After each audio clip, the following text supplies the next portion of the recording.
Des manifestations pro-démocratie ou pro-monarchie à travers l'Europe en soutien au peuple iranien sur fond de guerre avec les États-Unis et Israël. Des missiles sur Doha et Dubaï malgré les excuses présentées par le président iranien qui avait déclaré que les États du Golfe ne seraient plus pris pour cible. Des manifestants dans toute l'Europe se sont rassemblés samedi pour exprimer leur soutien au peuple iranien dans le contexte de la guerre en cours avec les États-Unis et Israël.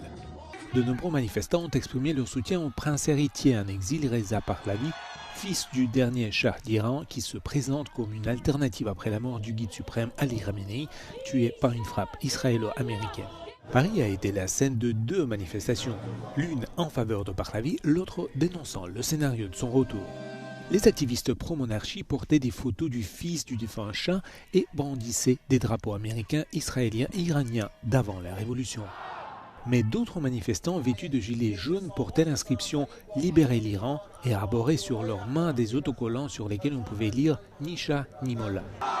Des centaines de manifestants pro-Pahlavi se sont également rassemblés à Stockholm et à Berlin, brandissant des photos de l'héritier et de son défunt père.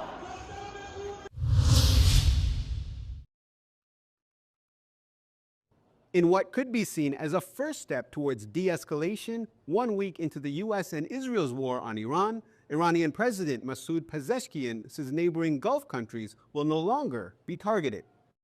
Pezeshkian a tenu à présenter ses excuses aux pays voisins qui ont été attaqués par l'Iran. Il a suggéré que ces incidents pourraient être le résultat d'une mauvaise communication au sein des forces armées et insisté sur le fait que celles-ci ne doivent pas attaquer les pays voisins à moins d'être attaquées depuis leur territoire. Pezeshkian a ajouté qu'il estimait que la situation devrait être résolue par la voie diplomatique.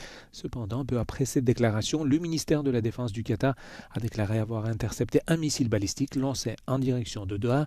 L'aéroport international de Dubaï a également été la cible d'une attaque de drone.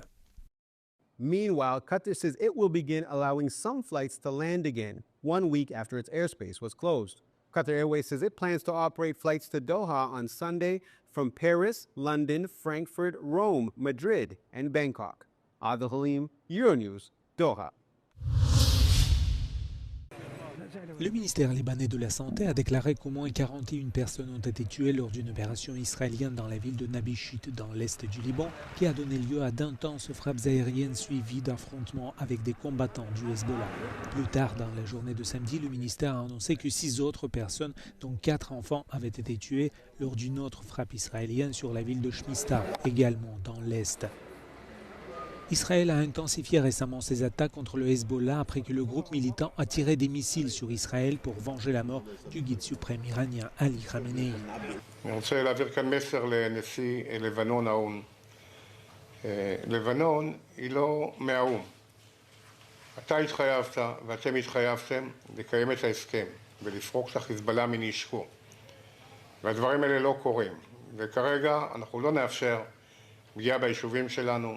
לא נאפשר פגיעה בחיילים שלנו, ואם הדברים עומדים ויעמדו אחד מול השני, מי שישלם את מלוא המחיר זה ממשלת לבנון ולבנון כולה. L'armée israélienne a déclaré avoir mené cette opération au Liban afin de recueillir des informations sur le pilote Ron Arad, mais n'avoir trouvé aucune trace du navigateur porté disparu depuis 1986. Une pluie de missiles et de drones russes s'est abattue sur l'Ukraine pendant la nuit, tuant au moins 12 personnes. 10 personnes, dont 2 enfants, ont été tuées lorsqu'un missile balistique russe a frappé un immeuble d'habitation de 5 étages à Kharkiv, dans l'Est. 10 autres personnes ont été blessées dans l'attaque. Ailleurs, une personne a été tuée dans la région de Dnipro et encore une autre dans la ville de Sumy, au nord-est du pays. 3 autres personnes ont été blessées dans la capitale ukrainienne, Kiev. Le président ukrainien Volodymyr Zelensky a appelé ses partenaires étrangers à réagir aux frappes brutales contre l'Ukraine, dont l'attention de la communauté internationale a été détournée par la guerre au Moyen-Orient. Zelensky a déclaré que la Russie a balancé 29 missiles et environ 480 drones à travers le pays pendant la nuit. Les attaques ont également endommagé des installations énergétiques, ferroviaires et infrastructurelles dans toute l'Ukraine.